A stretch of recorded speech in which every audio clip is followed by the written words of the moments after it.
see, if you don't have a vision of where you go, and if you don't have a goal where you go, you drift around and you never end up anywhere.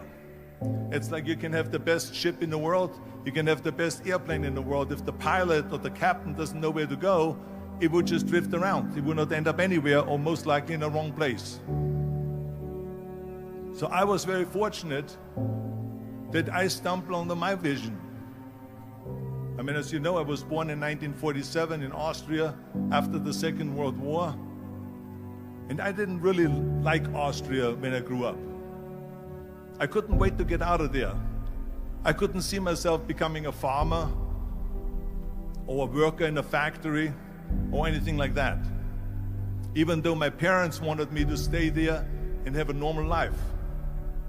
My father wanted me to become a police officer like he was. My mother wanted me just to stay there and marry a girl with the name of Heidi, hopefully, and have a bunch of kids and run around like the Van Trapp family in The Sound of Music. But that was their vision, not mine. My vision was totally different. I felt that I was born for something special, for something unique, for something big. Do you know how great it felt that I knew where I was going? Imagine the majority of people don't know where they're going. It's when you have a goal, when you have a vision, everything becomes easy. Because remember that in America, for instance, when you study, you will see the percentage of people that like their jobs. 74% hate their job in America. Now, there's not much different when you come to Europe. The majority of people don't like what they're doing because they're really not doing it because they didn't have a goal and they followed this goal. They just aimlessly drift around, and then all of a sudden there's a job opening, so they get that job because you have to work. But then when you work, it's a chore. It's work. It's not fun. So if you think about, only a quarter of the people really enjoy what they're doing in life. That is unbelievable if you think about it. So I felt so blessed that I knew what I was doing. It's like a medical student that studies and knows he wants to become a doctor. You know where to go. So I knew where to go.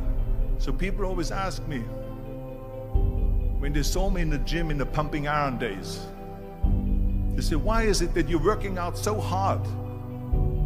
5 hours a day, 6 hours a day, and you have always a smile on your face. The others are working out just as hard as you do, and they look sour in the face. Why is that? And I told people all the time, I said, because to me, I'm shooting for a goal. In front of me is the Mr. Universe title. So every rep that I do gets me closer to accomplishing that goal, to make this goal, this vision, turn into reality. Every single set that I do, every repetition, every weight that I lift will get me a step closer to turn this goal into reality. So I couldn't wait to do another 500-pound squat. I couldn't wait to do another 500-pound bench press. I couldn't wait to do another 2,000 reps of sit-ups. I couldn't wait for the next exercise, for the next half hour of posing and all the kind of things that you have to do to be a champion. And with the age of 20, I went to London and I won the Mr. Universe contest as the youngest Mr. Universe ever. And it was because I had a goal.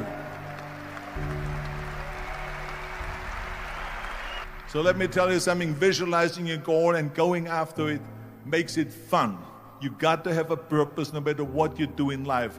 You got to have a purpose. So that's rule number one, have a vision. Rule number two is, don't listen to the naysayers. Don't listen to the naysayers.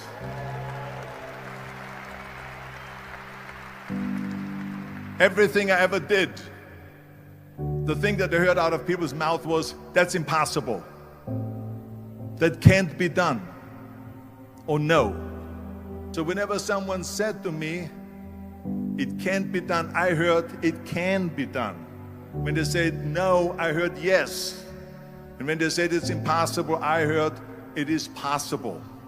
I'm a strong believer of what Nelson Mandela said. that everything is always impossible until someone does it. Well, I'm going to be the one, I said to myself, I'm going to do it and I'm going to show it to them. Maybe it has never been done before. That's perfectly fine with me. But I'm going to do it. And I did not listen to the naysayers. The next thing, the third point that I'm going to make to you is, before we sit down with Jürgen and talk about the rest of the three, is work your ass off.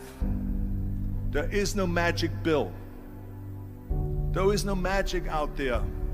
You cannot get around. You have to work and work and work. And it drives me crazy when people say they don't have enough time to go to the gym for 45 minutes a day and work out.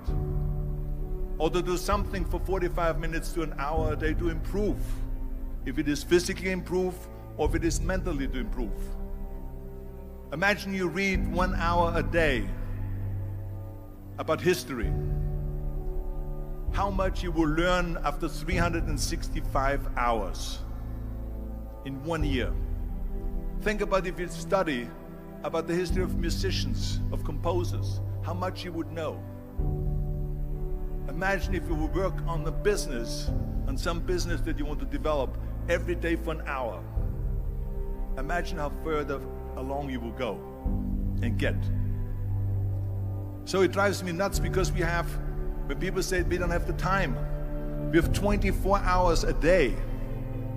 We sleep 6 hours a day, so that gives you still 18 hours. Now there's someone shaking their head out here in front. They say probably, I don't sleep 6 hours, I sleep 8 hours, right? Or just sleep faster.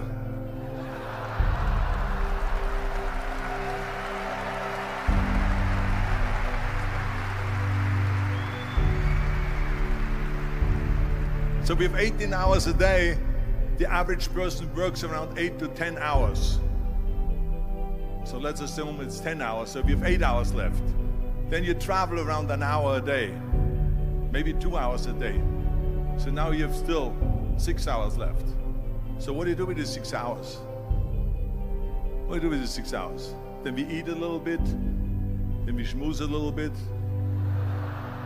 talk a little bit to people and all that stuff. But you can see how much time there is available if you organize your day. So you got to work hard. I mean, let me tell you something. When I went to America, I went to college. I went and worked out 5 hours a day. And I was working on construction. Because in those days in bodybuilding, there was no money.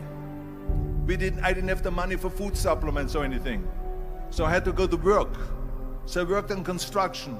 I went to college. I worked out in the gym, and at night from 8 o'clock at night to 12 midnight, I went to acting class 4 times a week.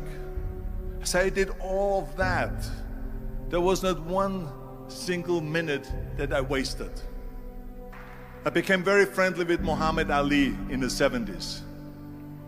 And Muhammad Ali worked his butt off. And I saw it firsthand. And I remember that there was a sports writer that was there in the gym when he was working out and he was doing sit-ups. And they asked him, how many sit-ups do you do? And he said, I don't start counting until it hurts. Now think about that. He doesn't start counting his sit-ups until he feels pain. That's when he starts counting. That is working hard. And so you can't get around the hard work. It doesn't matter who it is. As a matter of fact, I believe what Ted Turner said. Work like hell and advertise.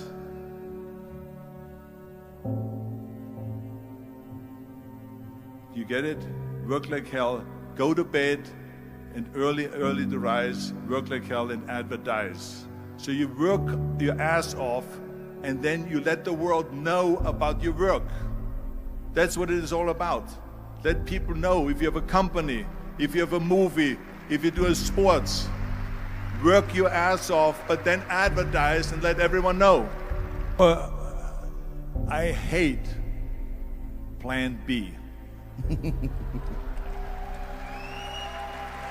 And I tell you why. Because we have so many doubters, as I've said earlier, the no-sayers. We have so many of those people that say no and you can't do it, it's impossible.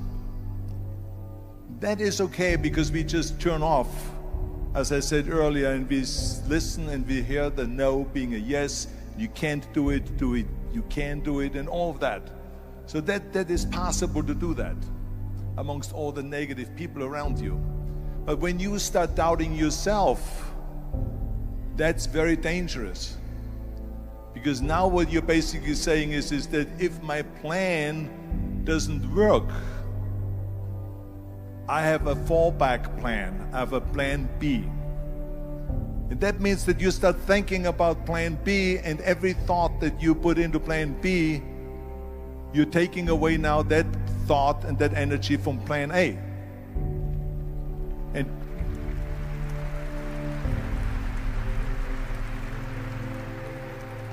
And it's very important to understand that we function better if there is no safety net, because plan B becomes a safety net. It says that if I fail, then I fall and I get picked up and I have something else there that will protect me.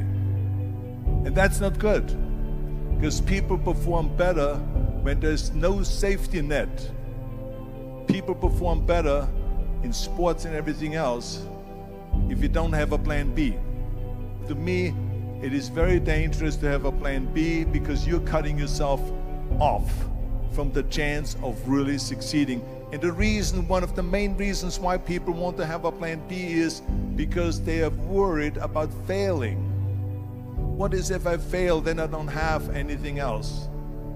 Well, let me tell you something, don't be afraid of failing, because there's nothing wrong with failing. You have to fail in order to climb that ladder. There's no one that doesn't fail. We all fail. It's okay.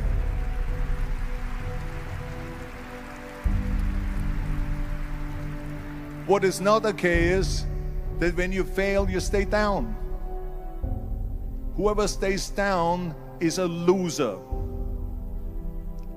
And winners will fail and get up, fail and get up, fail and get up. You always get up.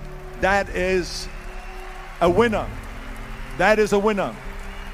Hey, we all lose. We all have losses. This is okay. And this is why I say don't be worried about losing, because when you're afraid of losing, then you get frozen. You get stiff. You're not relaxed. You got to be, in order to perform well in anything, if it's in boxing or if it is on your job or with your thinking, is only happening when you relax. So relax. It's okay to fail. Let's just go all out and give it everything that you got. That's what it is all about. So don't be afraid to fail. This is one of my 6 rules to success.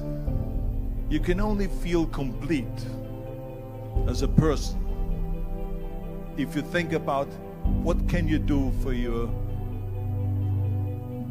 fellow member around you that maybe needs help. I felt like that everyone has a different motivation why you get into that.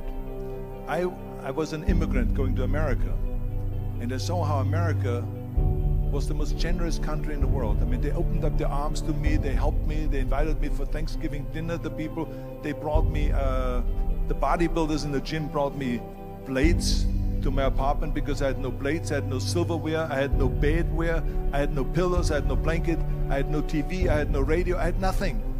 They brought it to my apartment. They helped me. And I saw that firsthand, this generosity in America.